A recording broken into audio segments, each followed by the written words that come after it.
A group of head teachers here in Britain has warned parents that they'll report them to the police for neglect if they allow their children to play video games rated for over 18s. They said that playing such games or accessing certain social media sites could leave children vulnerable to sexual exploitation or extreme violence. We brought together Milo Yiannopoulos, a technology journalist and the author of an upcoming book about video games, and Elizabeth O'Shea, a parenting expert from the website Parent for Success. It's interesting. It's raised a whole question about what parents should be allowing their children to watch. So I think to a certain extent, it's an interesting debate to raise. And I think a lot of parents are allowing their children to watch age inappropriate videos and play on them. And I think in that sense, it's quite a good thing. Having said that, I think that most schools should think about actually working with the parents to educate them about what their concerns are and how they can regulate what their children are watching, because parents don't always know what's in these video games. They haven't been brought up with them when they were children, and it's really difficult to understand the violence and the sexual innuendos that are in some of these video games. Because the head teachers are saying that the parents are basically guilty of neglect. Would you go along with that?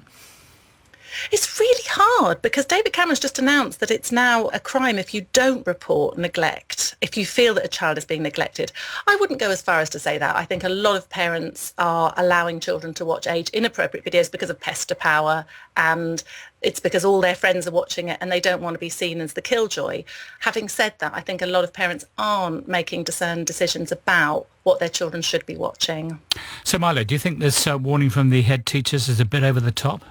I find it absolutely extraordinary that schools and that the state should be seeking to interfere in how parents parent their children, into what parents consider appropriate entertainment for their children. The reality of the research on this is there's no evidence whatsoever, or at a bare minimum the jury is out as to whether these video games have any effect on whether children become more violent or sexist or whatever. The reality is they don't make a difference. There is some research to suggest that in fact when boys let off steam, in particular boys let off steam playing video games with boobs and bombs, let's say, that in fact they behave better later. Now, campaigners often muddy the waters by misrepresenting research to suggest that when people play violent games, it produces aggressiveness. It doesn't. It can put people in a sort of aggressive competitive state of mind, like any competitive activity, and all sports fall into that category too.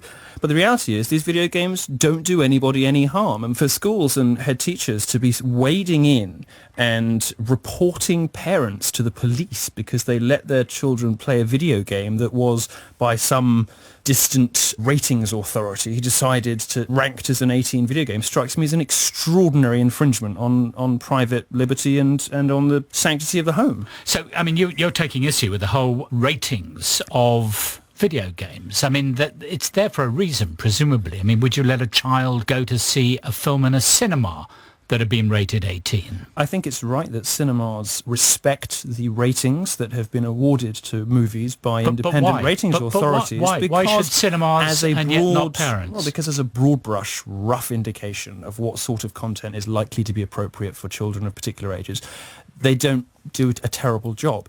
But it's quite a different thing to say that there should be some sort of criminal liability for parents or some other sort of state-sanctioned punishment for parents who have decided that their particular child is mature enough or intellectually developed well enough. But the issue here is that the parents aren't taking that kind of decision. Well, I don't think that anybody knows that. I don't think it's possible. Children are watching these videos by default. Well, I don't think it's possible to say that. I don't think anybody knows how well most parents are educated in what exactly is in video games. I don't think anybody knows that. I think that's supposition. Elizabeth, where do you stand on this?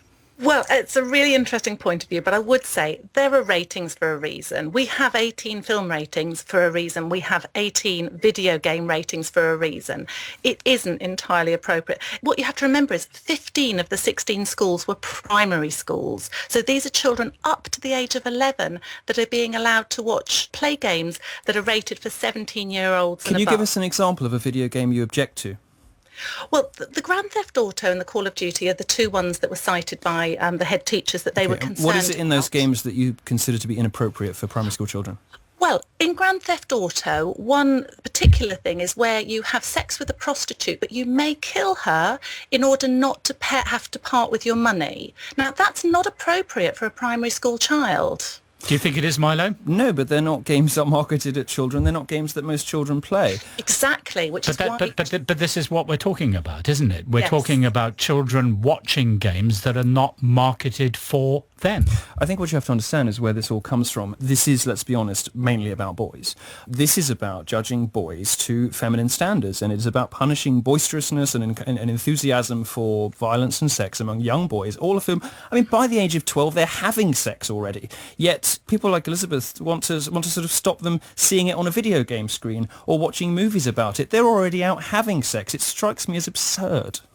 Elizabeth? Actually, well, it's interesting, Milo, that you don't seem to know. There's research by Ohio State University and Brock University in Canada that say that children who play repeated brutal video games are learning thought patterns, and they've been found to be more violent. And Okay, this is exactly what I was talking about earlier. I mean, I've never heard of Brock University. I suppose many listeners have, but what the general overview of this from people who look into the broad brush of research around video games, people like Christina Hoff Sommers at the American Enterprise Institute, a variety of other scholars, all agree that the science is very much out on this. And what they also agree on is that campaigners against video games constantly misrepresent research, which shows that very competitive games of all kinds, whether it's sports or whether it's games about blowing things up on alien islands or alien planets or whatever, all of these games can create a more competitive, you would say aggressive, I would say competitive attitude in players of all ages immediately afterwards. But that attitude, that's, you know, what you would quite sensationalistically call rewiring of the brain or whatever, is actually just a state of mind that dissipates very quickly and has no long-term effect whatsoever. Okay, listen, I'm going to have to wind it up now with the conclusion that there is conflicting evidence about the detrimental effect of these video games on children.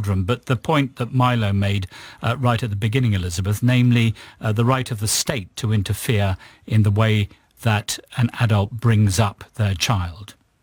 It's a really tricky area, and of course the state do have to interfere sometimes where poor parenting is involved, and that's really tragic, but it's needed.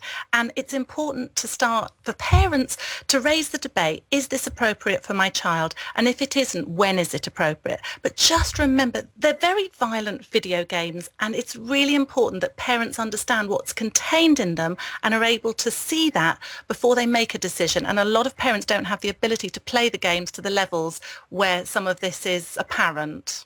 That was Elizabeth O'Shea, a parenting expert from the website Parent for Success.